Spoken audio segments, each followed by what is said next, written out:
সেজদায় সাহুদ তর্জমা হজরত বলেন যে নামাজে ভুল হইলে জরিমানার 2 সেজদা। বান্দা অনিচ্ছাকৃত ভুল হইলে শরীয়তে পাকের পক্ষ থেকে জরিমানা তার উপরে আসবে।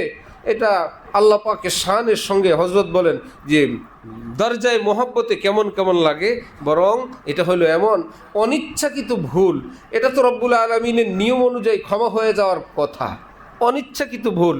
তারপরে সৌসেজদা বান্দার সান্ত্বনার জন্য যে মাপ তো, কিন্তু বান্দা কেমন জানি মনের মধ্যে খুঁতখুত লাগে, ভুলের কারণে নামাজটা জানি হলো কিনা, আল্লাহ পাক জানি অসন্তুষ্ট হয়ে গেল কিনা।